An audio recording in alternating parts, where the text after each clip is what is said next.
President Trump's endorsement of Attorney General Ken Paxton over Senator John Cornyn has, of course, generated a lot of buzz here in Texas and in Washington, D.C., and is driving turnout for the primary runoff election tomorrow. And our Eye on Politics reporter, Jack Fink, he has been following this race closely in all of these races, and you have been Johnny on the spot with all of this. So, Jack, walk us through what is at stake tomorrow. Well, Amelia, one thing that we know about is that we're going to start with the Attorney General, Ken Paxton, who's gotten a boost from President Trump's endorsement. And Paxton says he has been a fighter, that Cornyn is not. And Paxton criticizes the senator's record. Now, we went to various campaign events, starting in Little Elm, then on to Dallas, and then finally in Allen, in his home base of Collin County. And he made his closing argument to them, and Paxton supporters believe he will fight for them in Washington. He's going to take the photo. Campaigning in Little Elm before the conservative group Restore the Republic, Attorney General Ken Paxton pointed to his record of suing the Obama and Biden administrations, including on President Biden's last day in office. That was the 107th lawsuit against Joe Biden in 4 years. For those of you who don't know math, that's a lot of lawsuits. And we won about 80% of those. And I totally believe in him.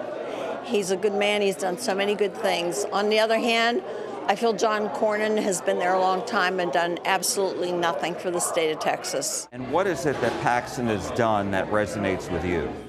Well, I think a lot of the different things he did when he sued Biden, also the lawsuits he's done against Obama. Cornyn has sharply criticized Paxton for his ethical and marital problems. There being 8 yeas and 22 nays, a finding of acquittal is entered for Article 8. While the Attorney General was acquitted in the 2023 impeachment trial in the Texas Senate, the Attorney General's office will have to pay about $6.7 million to Paxton's 4 former top handpicked officials in his office who became whistleblowers. Paxton fired them after they went to the FBI to report alleged wrongdoing, something he's always denied. Federal authorities investigated Paxton, but he was not charged.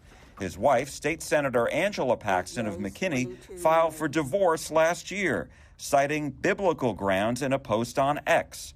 Paxton's supporters, like Steve Brown, are sticking with him.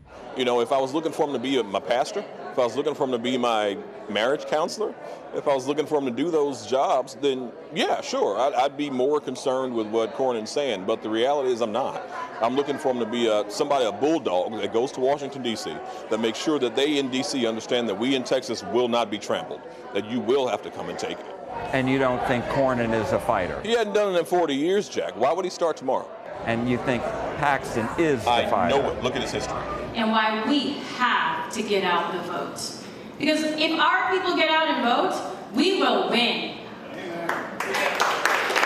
In Dallas, State Representative Katrina Pearson of Rockwall said she is backing Paxton because he's a fighter. If you just take any 2 weeks that I've been the Attorney General, other than Christmas and Thanksgiving, I've accomplished more in any 2 week period, John can pick it, than he's accomplished in 42 years. Paxton supporters expressed a familiar theme in Allen on Tuesday. You know, nobody has fought harder for Texans than Ken Paxton. I don't care if it was parents' rights, immigration, election integrity, you name it. Ken Paxton, on any issue that he gets, is like a dog with a bone. And why is being a fighter in Washington, D.C. so important to you? Well, I think people get up there and forget why we elected them. They need to get up there and represent us, and Ken Paxton, I know, will do that.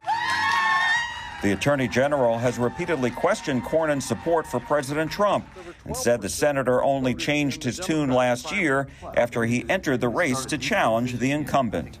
The fake John Cornyn's going away in about 7 days. In 7 days, the fake John Cornyn's coming back.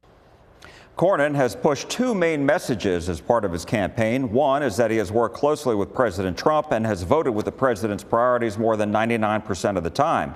Cornyn has also called Paxton a flawed candidate, claiming his ethical and marital problems will put the seat at risk of losing to Democrat James Tallarico in November. The senator rejects Paxton's criticisms. Senator Ken Paxton says you're not a fighter. What do you say to that? Do you think I'd be in this race if I wasn't a fighter?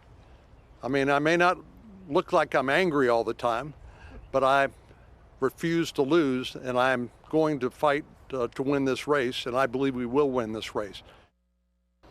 Paxton has not granted any interviews to us since he entered the race last year, and he didn't speak with local reporters after his campaign events in North Texas last week. You can watch our full interview with Senator Cornyn on our CBS Texas YouTube page. Just look for the Eye on Politics playlist and hit the subscribe button.